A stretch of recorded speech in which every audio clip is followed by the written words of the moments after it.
Is it me, or is there a bit of the old sour grapes going on at these Olympics? Now, that Chinese girl, I've never seen anything like it in my life. She's like, almost puts herself into another gear. You know, you can almost see her changing the gears on the old shift stick with that swimming. Just absolutely phenomenal to watch that. And she's just, she seems like such a lovely girl, and sweet and smiling and all that. And these bloody miserable sods, you know, there they are, moaning, oh, she must have taken drugs, and oh, it's impossible to do this, that and the other, and you know, you can't up your game with, oh, look at old, what's his name, Thorpe, Ian Thorpe. He managed to do roughly the same thing, didn't he, when he was as young as she was, back in, I don't know, whichever Olympics it was, where he did all his stuff. It's Sydney, or well, anyway, whatever. You know, he managed to knock loads and loads of time off of his personal best as the old adrenaline got pumping, and he lived up to the day. And I think she's just done the same thing.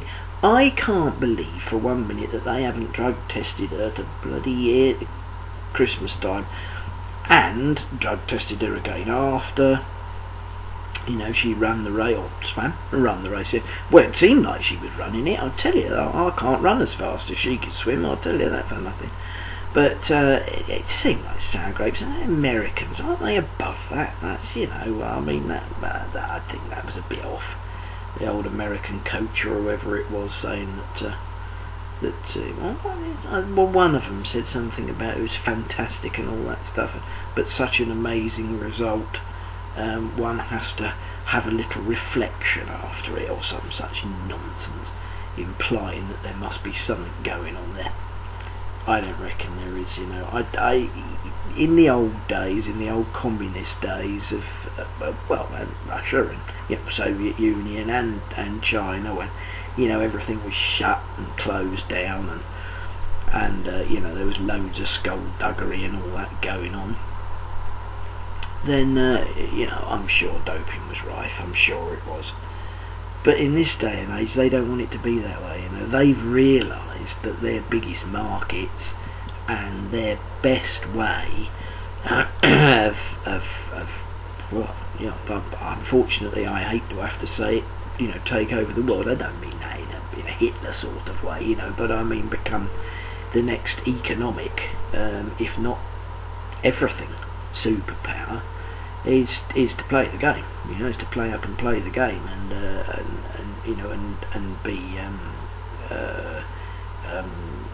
completely compatible with the West, you know, and compliant, and you know, promote yourself in an honest and favourable way. Not suggesting that China hasn't got some terrible human rights abuses and what have you behind the scenes, but on a major, you know, international stage like that, I think the last thing they would dream of having is a doping scandal. You know, they're not stupid. They're not stupid. I would be so surprised. And those sour grapes, it doesn't sit well, especially not with the Yanks. I mean, come on, guys, what's that all about? Let's be fair. Give that woman her due. Brilliant, absolutely fantastic. You know, you got to give it some of that. She just like almost takes off and away out of the water. It's fantastic, bloody swimming. I don't see anything like it. Anyway, let's hope our Becky does well. It's today, isn't it? That's Friday. I'm taping this. Yeah, it's today. Actually, I better have a look at the paper and see when she's coming on in a proper discipline. She did well though, didn't she? Get bronze medal. Terrific, Bex. Well done. Let's see if the old Beckmeister can pull it off in the 800 metres. Loving it. I'm not much one for sport, you know, really. It's not up my street, but I'm loving these Olympics. You know, I'm having a good time. So, you know, well done to the Chinese. Hat off to that girl. Blooming brilliant. Ta-ra.